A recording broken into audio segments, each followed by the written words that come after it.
Bueno, buenas tardes a todos. Vamos a continuar con la segunda mesa del coloquio. Prescindir del nombre del Padre a condición de servirse de Él.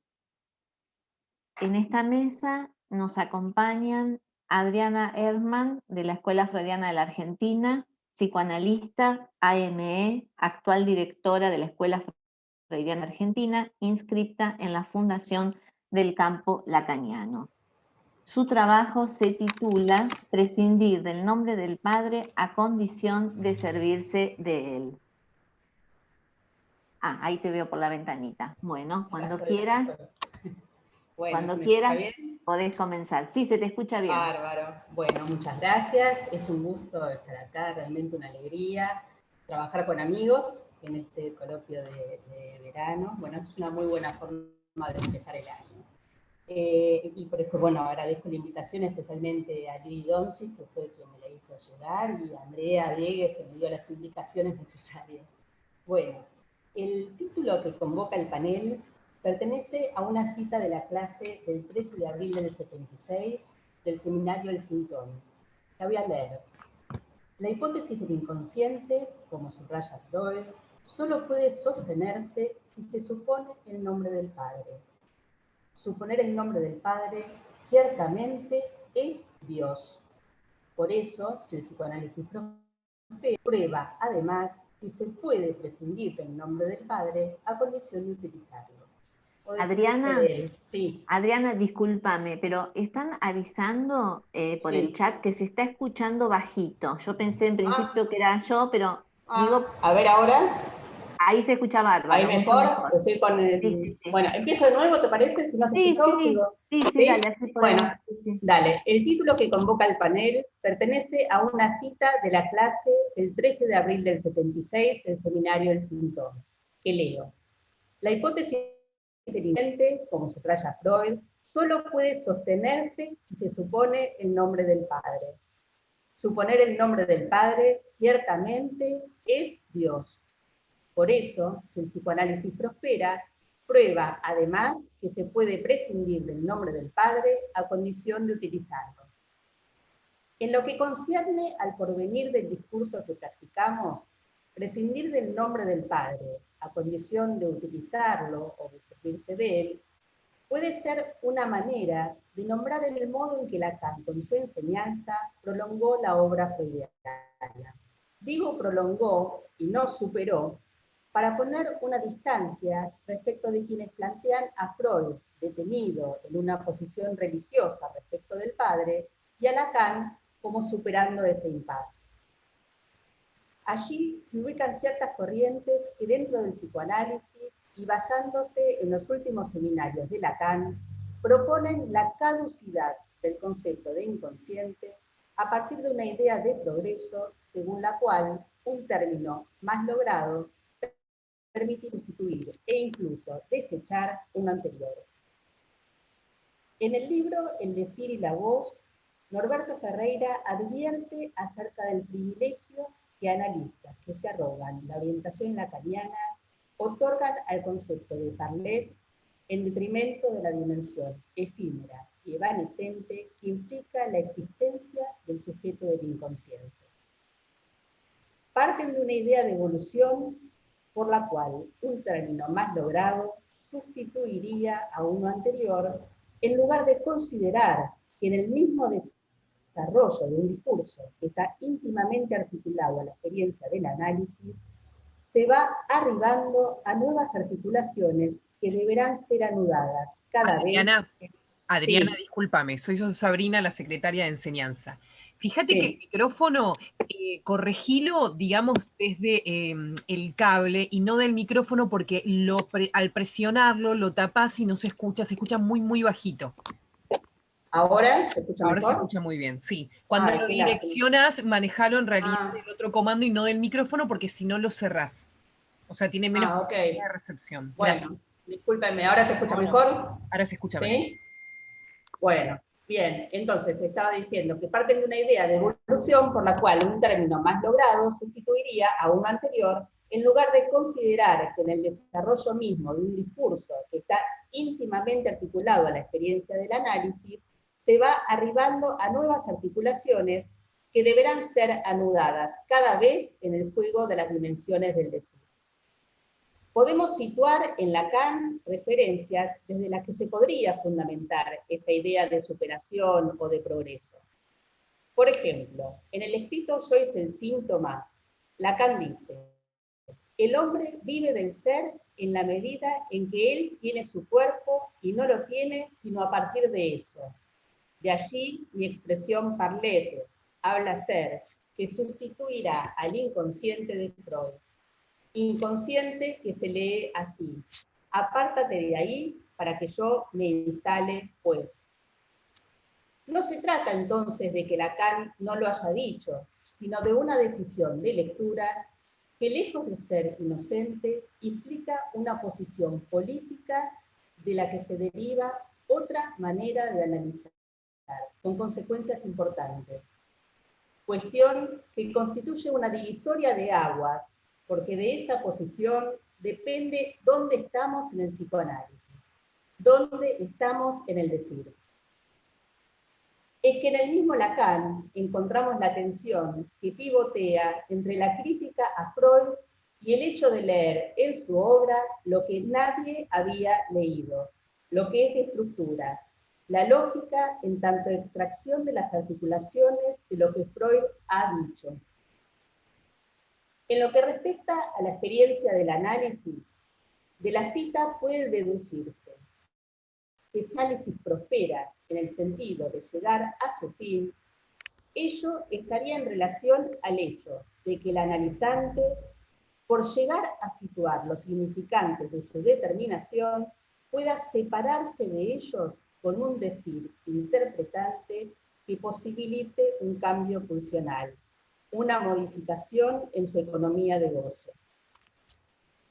En la cita, Lacan retoma la hipótesis del inconsciente a partir de lo que con Freud podemos llamar la religiosidad propia de la neurosis, en particular en relación a la neurosis obsesiva, y que en la clase anterior, esta cita, que es la del 16 de marzo del 76, Lacan asocia con la necesidad humana de sostener un otro del otro, que no tiene ningún tipo de existencia, lugar donde se revela un agujero. En ese sentido, el nombre del Padre es concebido como instrumento, herramienta para velar el agujero y hacer así posible sostenerse en el lazo social. Ya en el 62, en La angustia, Lacan afirmaba que ateo no es quien niega al otro como lugar, sino fundamentalmente quien puede afirmarse como quien no sirve a ningún Dios.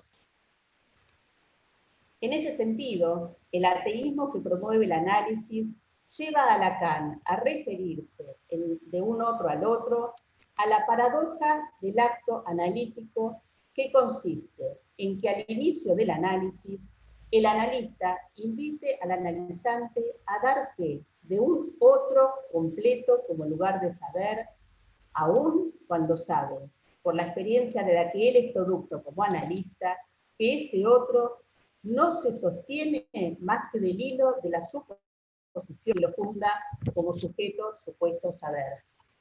Entonces, el verdadero ateísmo se deducirá de la caída de esa suposición. El trabajo de reverso que constituye el análisis interroga, va erosionando, horadando los atributos que componen el sujeto supuesto saber. De tal manera que si el neurótico es creyente por estructura, quizás, como lo formula Lacan, el ateísmo que promueve el análisis sea capaz de hacer de él un ateo viable. Lacan hizo varias veces referencia al hecho de que Freud, por no llegar a elaborar explícitamente el discurso del analista, distinguiéndolo del discurso del inconsciente, fundó una institución cuyo modelo lo tuvo por amo, razón por la que resultó impotente para transmitir la experiencia del análisis. La filiación edípica, consagrada al culto del padre bajo las especies del yo fuerte del analista como instancia de identificación, obtura toda posibilidad de transmisión del real de la experiencia en la que se funda. Sabemos que en el 64 Lacan fundó la escuela y retornó a los conceptos fundamentales. Y en el 67 redobló el acto fundacional al articular el acto que instituye al analista con el acto analítico mismo, lo que produce una ruptura práctico como dispositivo de transmisión suficiente e inventa el dispositivo del pase como modo inédito de transmisión de la experiencia del análisis. Lacan prolongó a Freud por extraer de su discurso la lógica que lo lleva más allá del mojón que él mismo había puesto bajo la forma del asesinato del padre. Despejó a la castración de fantasma para definirla como correlato del lenguaje, operación real introducida por la incidencia del significante que determina al padre real como operador estructural y hace del padre imaginario y privador una dependencia necesaria. Si Lacan prolonga a Freud es porque a partir de Freud abrió el paso que respecto de la operación de castración va de la amenaza a la prohibición y de la prohibición a lo imposible.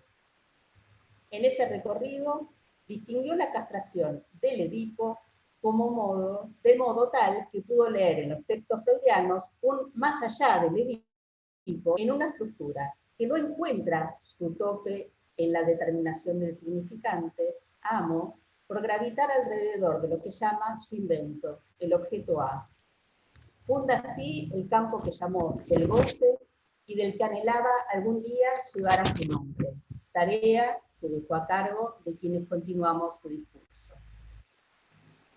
En febrero del 70, Lacan dice que el padre del psicoanálisis, haciendo hablar a la histeria, produjo cierto número de significantes amo que cubrió con su nombre, para afirmar luego que un nombre también sirve para taponar algo, siendo ese tapón un nombre del padre.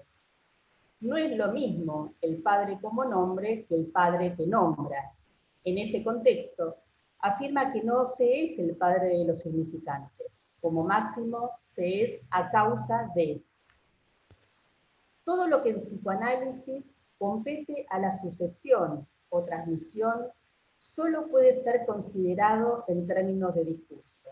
Más precisamente, la noción de fundador de discurso, tal como Foucault lo trabaja en la conferencia que es un autor, donde está dicho que lo propio de un discurso es que el fundador quede por fuera del conjunto que funda en una relación de exterioridad, y que este no formar parte de, el estar fuera de la serie, hace la posibilidad de operar el trabajo de retorno a, que sí forma parte del discurso y que en nuestros días nos reúne en la operación de retorno a la enseñanza de Lacan.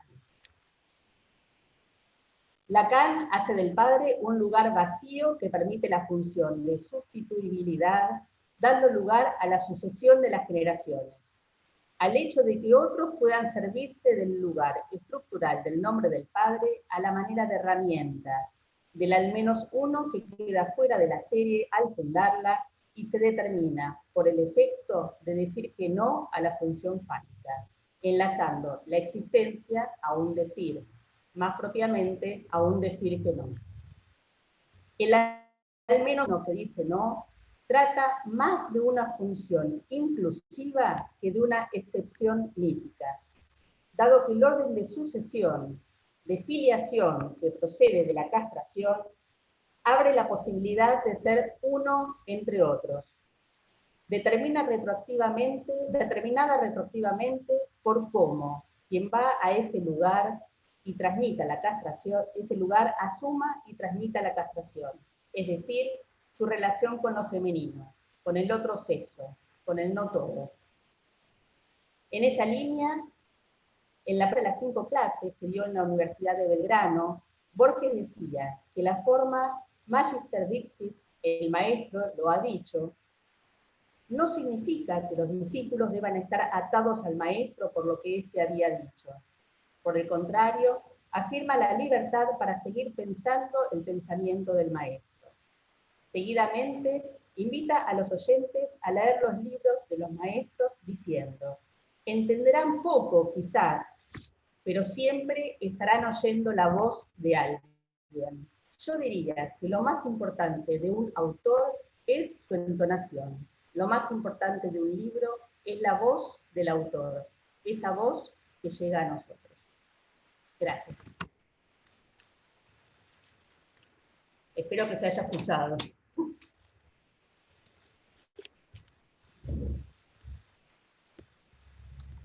Muchas gracias, Adriana. Sí, se escuchó después de las correcciones, se escuchó muy bien. Bárbaro, gracias. Bueno, no. Ahora vamos a escuchar a Alejandra Rodrigo, de la Escuela Freudiana de Buenos Aires, AME. Ale, cuando quieras, habilitate el audio, te escuchamos. Bueno, ¿qué tal? ¿Se escucha bien? Se escucha bien. Bueno, sí, se escucha muy bien. En primer lugar, mi agradecimiento a Silvia Thomas, que me cruzara la invitación, a la comisión directiva particularmente también por celebrar una vez más el coloquio de verano en estos tiempos tan difíciles, que hoy pensaba si no funciona como bisagra en relación a lo que implica una bisagra, ¿no? Algo así como lo que permite cerrar, pero al mismo tiempo abrir hacia la expectativa de un nuevo año que esperemos sostengamos con la misma intensidad de trabajo, apostando a poder encontrarnos con el abrazo tan anhelado y el saludo tan cercano que todos deseamos. Así que ese es mi deseo para continuar nuestro trabajo el año próximo. Bueno, me sonreía cuando la escuchaba Adriana Herman, porque parecería que hubiéramos estado en interlocución para lo que les voy a proponer. Bueno, aquí va mi trabajo. Mi trabajo se llama Cerca del Padre Ideal. Hablar del nombre del Padre equivale a hablar del Padre de ese nombre, en el sentido del Padre que yace en él. Lo que antaño se llamaba Padre simbólico. Este Padre simbólico tiene en común con Dios que como Él es. Sin ninguna duda, pero esto no prueba existencia. Solo existen las criaturas de carne y hueso que llevan ese nombre, Mustafa Safwan. Sin duda habrá más de una razón para que la CAN busque en 1970 la formalización de los discursos durante el seminario 17. Pero lo que sí no cabe duda es que proponer una escritura lógica que diera cuenta de la regulación del goce en el lazo social implicará consecuencias definitorias para nuestra práctica. Lacan presentará el discurso amo teniendo solo un contrapunto, el discurso analítico. Su simetría, nos dirá, estará determinada no por un plano ni una línea, sino un punto que se obtiene dando un vuelco al discurso amo. La estructura es de lo real que sale a la luz por el lenguaje, como dijera Carlos Ruiz, ya que desde que hay lenguaje hay discurso amo, pero lo real se impone como un impas en la formalización. Situemos entonces, el amo es un semblante que producirá significantes unos, cuya letra resultará del efecto de discurso que requerirá de una topología específica para poder ubicar en ese lugar lo que se infiera de la sesión de goce. Cuestión en la que estará interpelado el lugar del otro e implicado el sujeto. La masa no cede goce, por eso Lacan necesitó del tiempo lógico para darle una lógica diferente al lazo social. Se trata, tal como decíamos, de un movimiento crucial, de un vuelco cuyas consecuencias serán radicalmente decisivas. Si partimos del discurso amo para que allí emerja el discurso analítico, ese traspaso que él mismo efectiviza pondrá en el lugar del significante amo la causa, escrita en el álgebra lacaniano con la letra A. Semejante torsión va directo al retorno a la cuestión del padre, y es allí, en ese justo lugar, en ese vuelco reiterado cada vez, que voy a insertar el aforismo que hoy nos convoca: prescindir del padre luego de haberse servido de él. Ahora bien, dicho vuelco podría situarse como una puesta en acto, como el paso al límite que requerirá de la lógica del no sin, pues no se podrá prescindir sin antes haberse servido de aquello que se prescinde, constatación que será del orden de lo necesario. Es desde esta lectura que intentaré desplegar algunas consecuencias derivadas de lo que llamaré un impedimento de la prescindencia. Sobre la palabra prescindencia, se trate de renuncia, descarte, omisión, abstención o relevo, indicará elección, a veces una decisión, un acto, constituyendo un performativo que anunciará innovación al introducir una nueva realidad. Si por el contrario el impedimento prospera, abonará lo que llamaré el servir a, esto en el lugar del servirse de. Vamos pues por este sesgo. El mito individual del neurótico dará cuenta del símbolo como consecuencia del asesinato del padre, que devendrá en la fórmula del nombre del padre para Lacan, para luego pasar a los nombres del padre. Fue Freud quien formulara que en la estructura habita un saber enigmático llamado Urberdrang, lo primordialmente reprimido, real, indemostrable, saber acéfalo que solo se hará presente o que retorna como saber fallido. Ruinas de un saber disjunto, la ansia del inconsciente se presentará como un agujero que conecta con ese real. Ahora bien, será por allí que la solución fantasmática se colará hasta hacer tapón con el sentido, edificando un otro llamado Dios Padre. No olvidemos que para Freud este padre será deudor de la hipótesis misma del inconsciente, como decía Adriana recién. Una religión del otro que sabe hacer su trabajo amo, oficiando garantía de verdad sobre el goce y promesa de saber, produciendo una espesura que se espera la interpretación orade para abrir paso al sujeto en su advenir.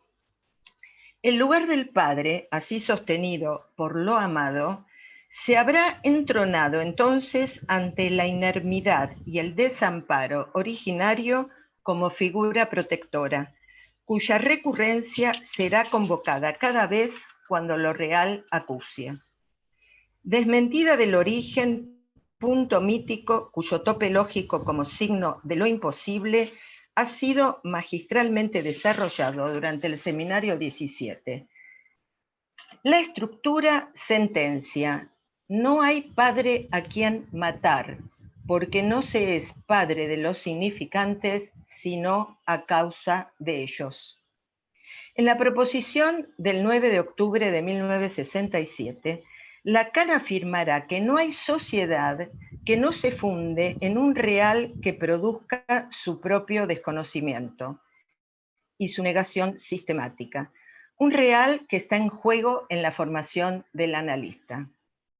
Freud ya había advertido que la Iglesia y el ejército, como masas artificiales, podrían adoptarse para las lógicas colectivas. Recordemos además el aforismo freudiano acerca que lo colectivo no es nada sino el sujeto de lo individual.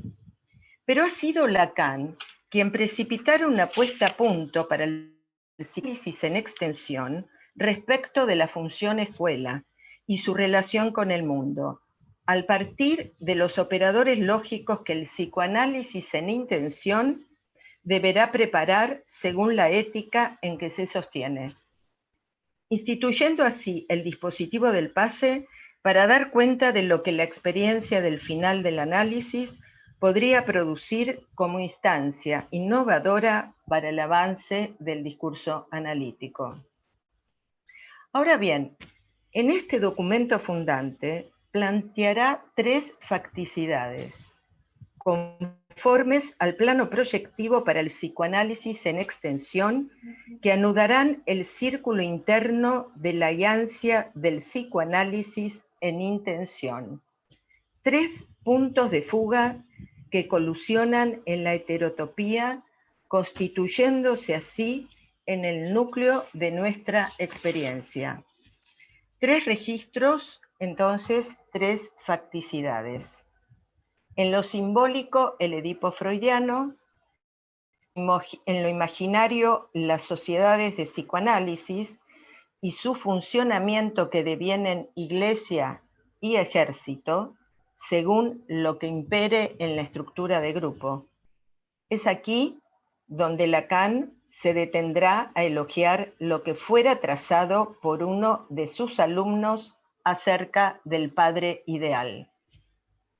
Finalmente, la tercera facticidad, en lo real, el campo de concentración como referencia a lo que dice viene ocurriendo por el reordenamiento de las agrupaciones sociales a causa de la universalización de la Iglesia, de la ciencia, declarando un porvenir de segregación.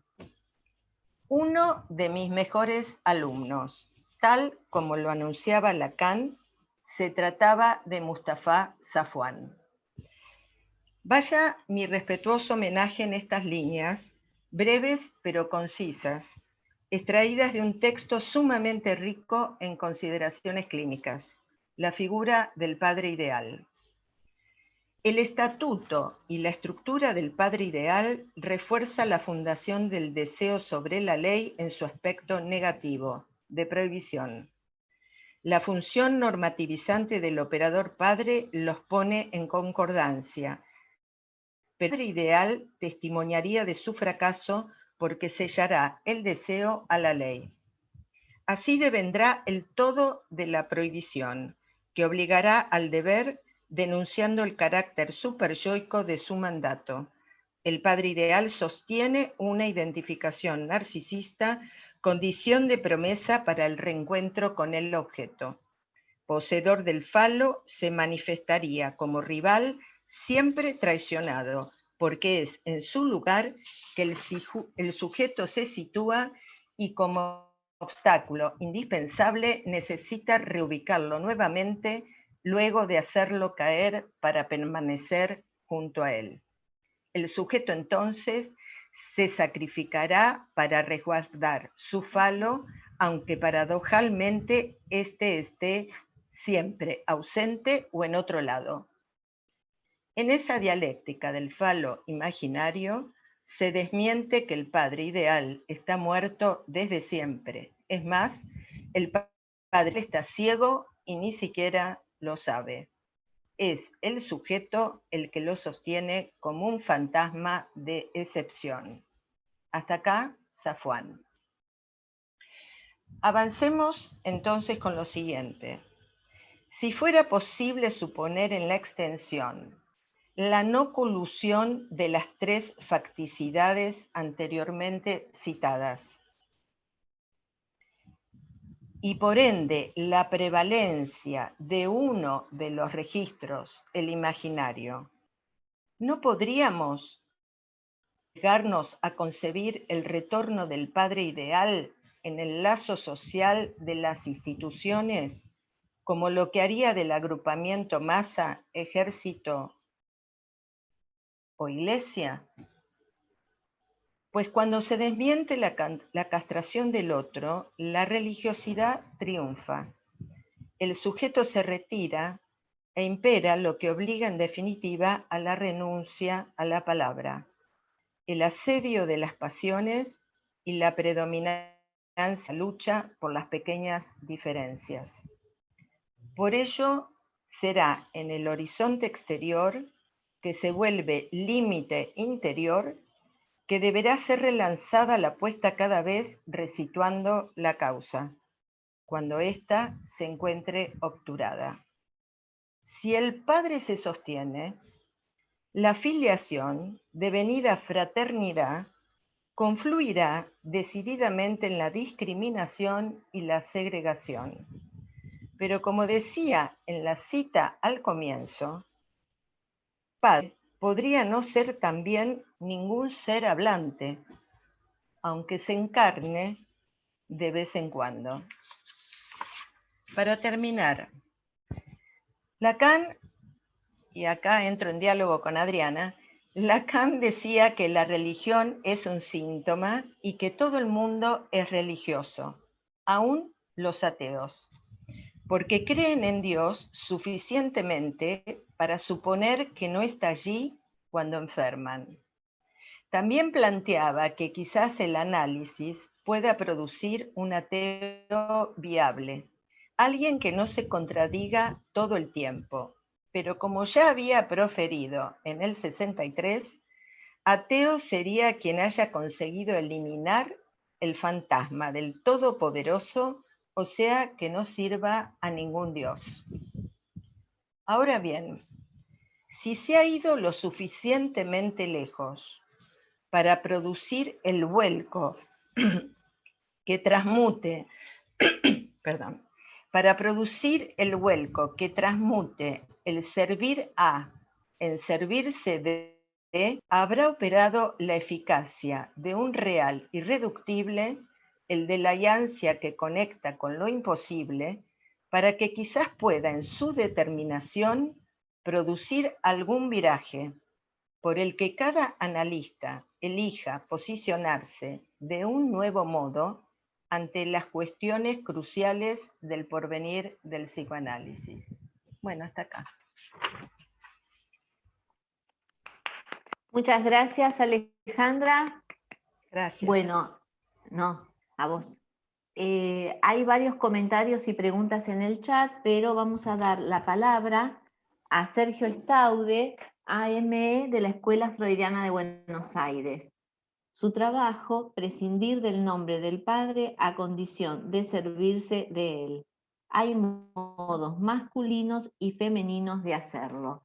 Sergio, ¿estás por ahí? Sí, estoy acá. ¿Me escuchan? ¿Se escucha bien? Sí, sí, te escucha muy bien. Muy bien se te escucha. Cuando quieras, podés comenzar. Bueno,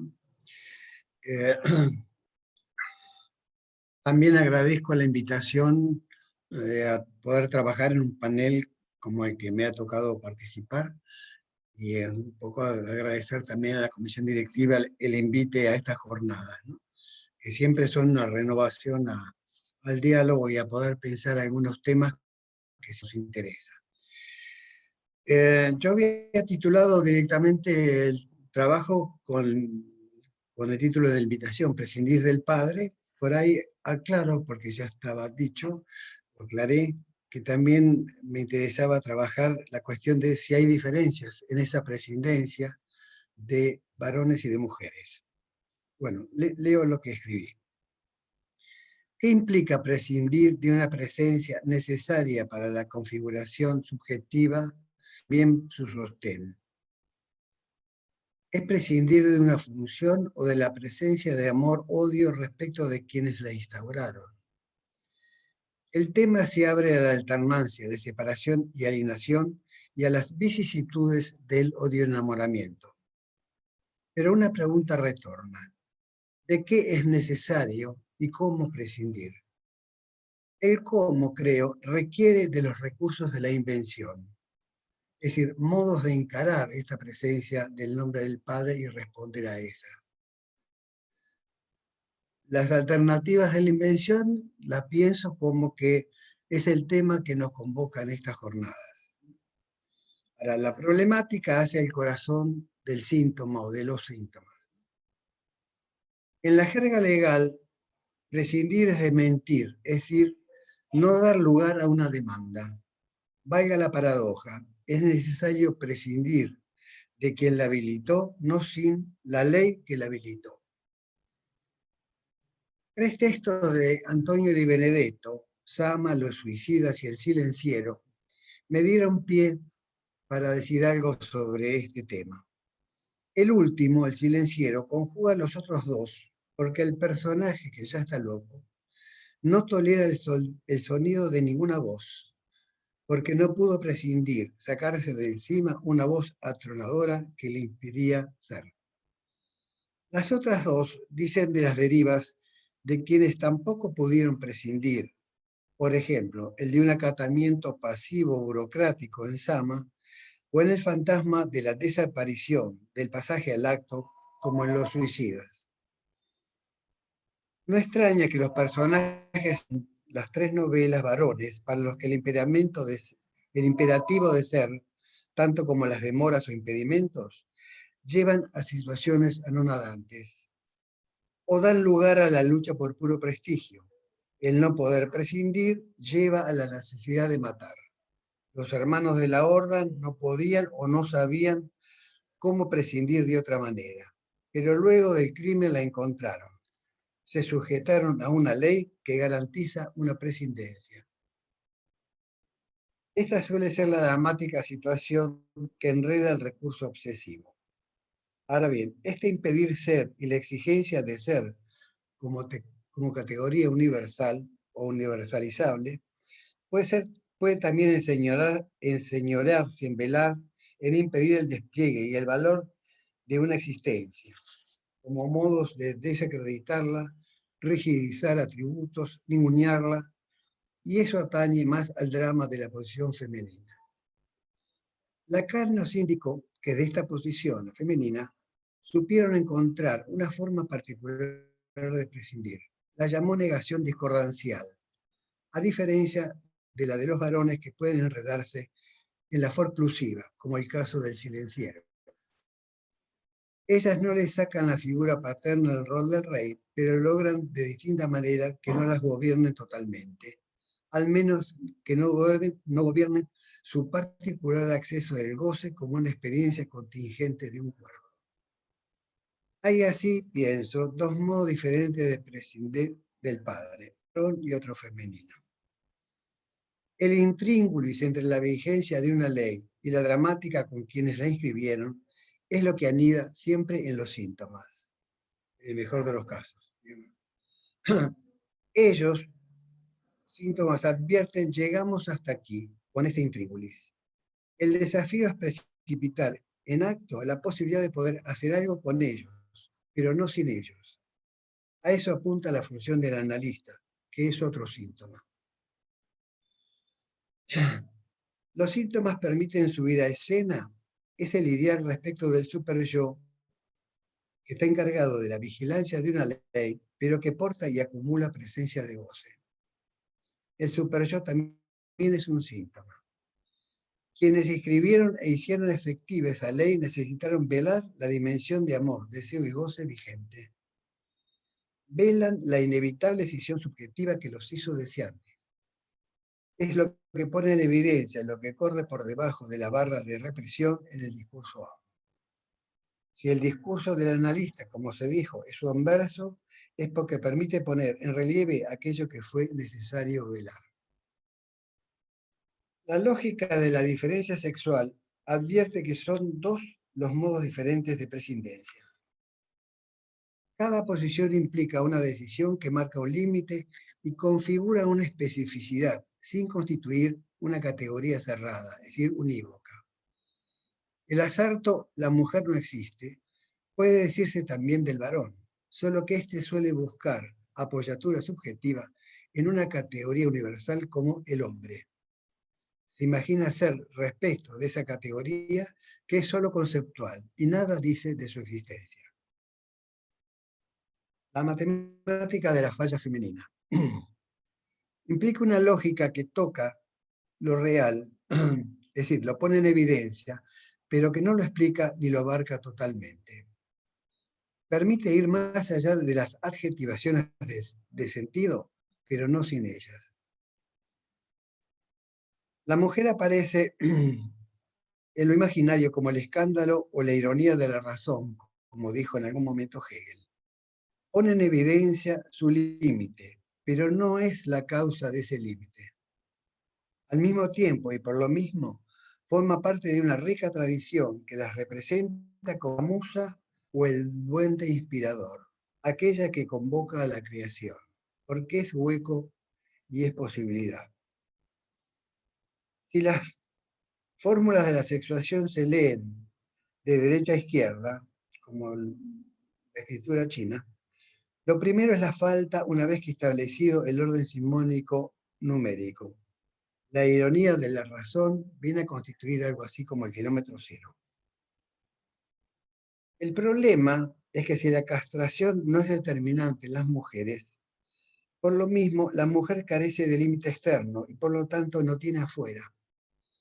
Es un más allá trascendente. La diferencia entre la mujer y el varón se define por la presencia de un límite externo. No es que el varón pueda separarse más fácilmente de la encerrona materna, sino que puede imaginar y a la vez desear algo que, como objeto deseante, está en otro lado, un más allá, un paraíso o una tierra prometida. Diseña un exterior. La mujer necesita la posibilidad de ese representante de lo exterior para evitar el estrago materno. Es lo que Lacan remarca como la necesidad femenina de hacer un hombre, aquel que garantice ese espacio a otro. El anhelo escritural, con el cual transmitimos nuestra experiencia, buscó plasmar lo indecidible de cada posición sexuada, indicando que cada una posee un propio límite. Cada una dice un conflicto y de un intento de solución. Lo no logrado en cada posición pasa al otro buscando lo mismo, solucionar una aporía. Cada afirmación pone de relieve el equívoco de la otra, pero no puede afirmar su propia verdad. Nos vemos obligados a elegir sin poder afirmar en forma inequívoca a ninguna. Cada posición no es, en tanto, definición conceptual que la totalice. Definir la mujer como no existe tiene al menos una doble apoyatura. Para que exista es necesario que se haya perdido, como el objeto del deseo. Pero a la vez no existe porque no hay un modo de fijar una categoría de lo femenino como una constante a través del tiempo, es decir, la historia, ni del espacio, es decir, las distintas sociedades o culturas. La lógica de la falta en el varón. El límite interno de la razón para establecer una categoría universal es la misma para ambos sexos. La condición masculina busca afirmarse, homologándose a la categoría de hombre como sinónimo de especie humana. Todos los seres humanos tienen pito, decía Juanito el filósofo. Lo existente y singular vale solo como excepción de esa categoría general. Y afirmar esto, entiendo, es un modo de prescindir del padre. El varón existe en tanto se sustrae de esa categoría general como diferentes modos de excepción. Pero esto hace que enfrente dos posibilidades antagónicas. Si no es lo suficientemente varón, es nada. O bien solo vale más allá de la ley que lo unifica. Es decir, el que está más allá de la ley, como Dios, el padre de la orden, o el líder que se imagina ser. La paradoja es posible afirmar así que el ser del hombre identificado en una categoría universal tiene un ser, mejor dicho, existe pero no tiene existencia de ser. Y esto ocurre porque no puede afirmar la posibilidad de un metalenguaje y un otro como garantía. Busca así cubrir su falta y su angustia, haciendo no contradictoria las posiciones respecto de la castración. No hay ninguno que y hay uno que. El determinismo que marca el límite de su posición, el para todo, queda relativizado por la apelación a la condición de la libertad. Hay uno que no. Esto implica recurrir a la eficacia de la negación para establecer y confirmar un pensamiento libre de restricciones. El contenido de ese pensamiento liberado del yugo de la represión queda libre para ser utilizado en una cadena de pensamientos, de juicio y afirmaciones. La negación permite algo así como una libertad condicional. Permite también dar juicio de existencia a aquello que la experiencia o la percepción indican como imposible de abarcar en un concepto. Constituye un objeto perdido buscado por el deseo. También es lo que habilita la sublimación, que es otro de los modos de prescindir. La represión, en cambio, por eficacia de la castración, da cabida a la pérdida del objeto que es necesario para reencontrar el deseo. Apostar al deseo es otro modo de prescindir. Es lo que Hamlet se demoraba en hacer. La solución masculina permite afirmar una existencia ocultando que el ser de esa existencia es inaccesible. Toda pretensión de ser un hombre sin renunciar a su deseo implica sostener un rol, una posición, una impostura como sostén de un deseo y el resguardo de un prójimo. Es equivalente, pero no igual, al de la mascarada femenina. La no relación sexual dice de la doble imposibilidad que cada falla pone al descubierto. Del lado femenino porque es imposible. Del masculino porque está prohibido. Es otro modo de decir lo imposible. Del lado hombre, constituir un universo, un mundo como todo fálico, como decía Juanito, queda prohibido por la castración. La imposibilidad de hacerlo queda del lado mujer. Como conclusión, como final, no hay una categoría general de la mujer, tampoco del valor ni del sujeto. Advertirlo es un modo de prescindir de las modalidades de un ordenamiento asignado. Es el paso asertivo que da la desestimación cuando se vale de una ley que asegura la correspondencia de las diferencias. Nada más y muchas gracias por la escucha.